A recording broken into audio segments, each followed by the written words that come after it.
네, 시장 키워드로 한번 우리 시장 풀어보겠습니다. 오늘은 또 어떤 키워드들이 우리 시장을 움직이고 있을지요. 하이투자증권 이비즈니스팀 이성호 부장 스튜디오 모셨습니다. 어서 오십시오. 네, 안녕하세요. 네, 안녕하세요. 자, 어제 우리가 키워드 4개로 시장을 분석을 했는데 첫 번째 키프로스가 들어있었어요. 오늘은 또 어떤 키워드가 우리 시장의 첫 번째 키워드로 꼽혀 있을지 키워드 공감, 키워드 확인하겠습니다. 자, 오늘 첫 번째 키워드 역시 키프로스입니다. 정말 좀 오래 가네요. 지난주로 좀 끝날 줄 알고 혹은 또 어제 아침으로 이제 끝날 줄 알았는데 또다시 키프로스와 트로이카 구제금융 합의 소식이 어제는 조금 반겼다면 하루 만에 또 악재 같은 소식이 들려왔습니다. 일단 그 미국 다우존스 지수를 떨어뜨린 원인이 됐던 키프로스 구제금융안 협상 과정. 먼저 좀 자세한 내용을 좀 쭉 정리해 볼까요? 예, 지난주 금요일 날이죠. 이제 그 뉴욕 증시가 마감한 이후에 소위 플랜 B라고 하는 키프로스의 키프로스의 그 개혁안이 의회에서 통과가 됐습니다. 연기금을 비롯한 이제 국가 자산들을 통합해서 이거를 담보로 이제 채권을 발행하겠다는 것도 그 뱅크 오브 키프로스하고 라이키 은행을 구조조정을 하겠다는 거 뭐 이렇게 볼 수가 있는데요. 근데 이때만 하더라도 예금에 대한 과세안이 빠져 있었습니다. 그래서 유로존을 비롯한 채권단들의 반발이 이건 안 된다 이렇게 반발을 하니까 10만 유로 이상에 대해서 한 4%에서 20% 과세한다는 안을 갖고 키프로스 대통령이 유로그룹 회의가 열리는 벨기에 브뤼셀로 급히 또 날아갔습니다. 거기 가서 이제 유로존의 그 수장들 그리고 IMF 총재 라가르드 총재하고 ECB의 드라기 총재하고 협상을 가졌는데 이 협상이 좀 순탄치가 않아서 예상보다 좀 오래 걸렸고요. 그것 때문에 우리 시간으로 새벽 한 2시에 열리기로 했던 유로그룹 회의도 4시간이나 지연된 그래서 새벽 6시에 열리게 됐습니다. 그래서 좀 협상이 순탄하게 되지 않는 거 아니냐라는 그런 우려가 있었습니다만은 어제 뭐 아시다시피 장 시작 전에 이제 합의가 됐다라는 얘기가 나왔습니다. 근데 이 합의의 결정적인 이유가 말이죠. 10만 유로 이상의 예금자들에 대해서 무려 40%의 세금을 물리는 그 헤어컷을 단행을 한다라는 그런 것이고요. 그것 때문에 어제 우리 증시를 비롯한 아시아 증시가 일단 이렇게 올랐다라고 볼 수가 있죠. 그 10만 유로 이상 예금자들에 대해 40%라는 게 10만 유로 이상이면 일반 서민들 일단 제외된 것 아니냐. 역시 처음에 우리가 예상했던 대로 러시아나 여러 가지 뭐 기타 다른 이해관계가 섞여 있는 게 아니냐 이러면서 오히려 안도의 한숨을 쉬었고요. 이게 다른 나라로 확산되는 것은 아니겠구나가 또 하나의 안도의 한숨의 원인이었었는데 하루 만에 그게 뒤집어졌어요. 다른 나라들까지도 확산될 수 있다라는 인터뷰 내용 하나가 어제 전 세계 증시를 또 들썩였는데요. 여기에 대한 내용 한번 짚어볼까요? 일단 그 예룬 데이셀블룸 이번에 이제 새로 유로그룹 즉 유로존의 재무장관 회의를 유로그룹이라고 하는데 예룬 데이셀블룸이라는 사람이 이번에 이제 그 유로그룹 의장으로 새로 선출이 됐습니다. 근데 이 유로그룹 의장이 어제 부실은행을 적극적으로 구조조정하고 예금자들에게 손실을 부담시키는 이 키프로스식 구제금융이 유로존 전체로 확대될 수 있다라는 뭐 그런 얘기를 했다는 거죠. 뭐 이게 이제 기존에는 키프로스 얘기는 이게 좀 특수한 케이스다라는 기존 입장을 뒤집은 건데 스페인을 비롯한 재정 불량국에까지 이런 예금에 대한 헤어컷을 할 수 있다라는 그런 의미로 시장은 받아들였고요. 이 때문에 유럽하고 뉴욕 증시가 하락하는 등 시장이 좀 불안한 조짐을 보였습니다. 그러자 유로그룹이 곧바로 해명자를 통해서 어제 합의된 키프로스 구제금융은 예외적인 어려움에 따른 특수한 케이스다라면서 확대 적용은 없을 것이다라는 입장을 다시 한번 확인을 해주기는 했지만 투자자들 입장에서는 여전히 불안할 수밖에 없고요.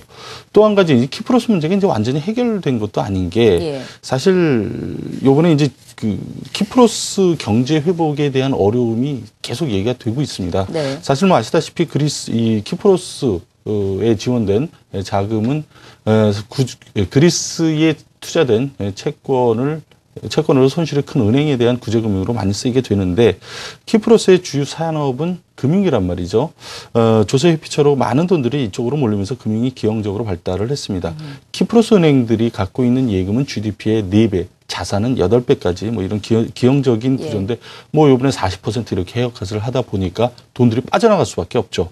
금융산업이 위축되고요. 성장 동력을 상실하게 되면서 경제가 상당히 또 후퇴되는 거 아니냐라는 그런 우려가 있습니다. 결국 이 100억 유로 이외에 추가적인 구제금융이 필요할 것이다라는 그런 우려가 나오고 있고요. 트로이카 지원금 관련해서도 약간 삐걱거리는 문제가 있다면서요?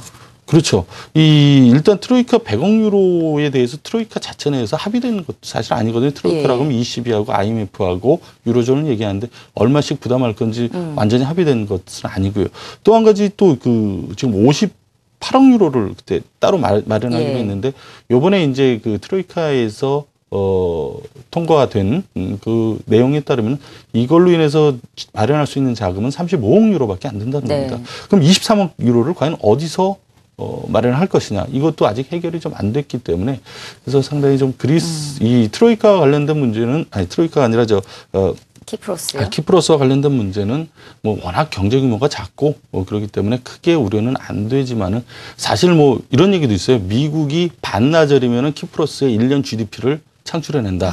그럴 정도로 작은 나라이기 때문에 큰 우려는 없습니다만은 어떤 앞으로도 계속돼서 이 문제는 불거질 것이고 시장 조정의 빌미로 작용할 가능성은 뭐 여전히 남아 있다라고 그렇게 보고 있습니다.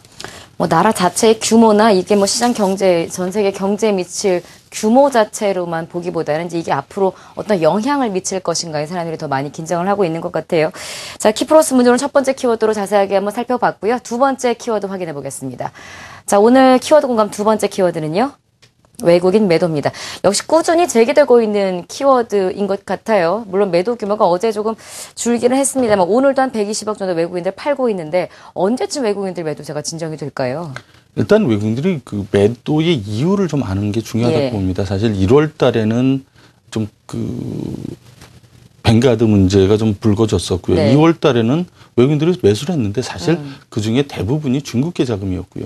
3월 달에도 지금 뭐 FTS 리밸런싱이라든가 차익 매도 이런 것 때문에 외국인 매도의 본질이 좀 가려져 있었지 않나 싶습니다.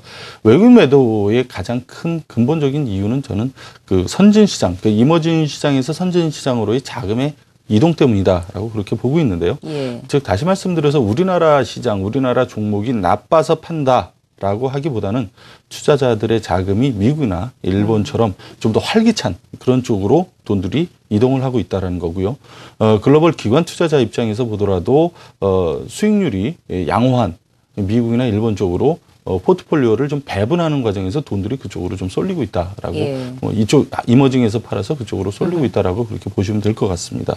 실제로 그 45조 정도 되는 블랙락이라는 자산운용사의 그 iShare EM ETF에서는 최근 한 10% 정도가 환매가 이루어졌다고 하고요. 사실 이 펀드가 뱅가드를 대신해서 우리나라를 살 것이다라고 그렇게 얘기를 했던 펀드인데 오히려 돈들이 여기서도 빠져나가고 있다는 거고 일본 ETF 쪽으로는 상당 부분의 돈이 또 유입이 되고 있다고 합니다. 뱅가드 쪽에서도.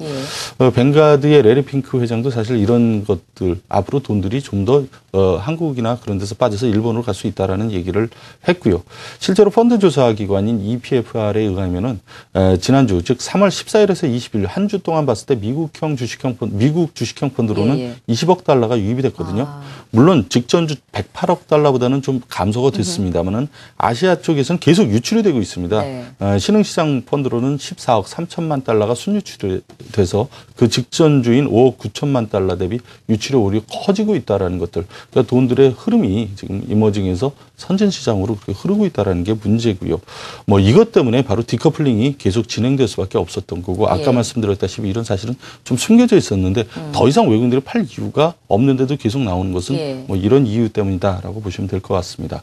뭐 다행히 어저께 그리고 오늘 좀 외국인들의 매도가 줄어들었습니다만은 뭐 이런 이유라면은 또 미국이 사상 최고치를 기록하고 일본 증시 뭐 계속 환율이 계속 엔화 환율이 올라가면서 일본 증시가 올라간다면은 여전히 외국인들의 매물이 나올 수 있다는 것도 좀 염두에 둬야 되고요.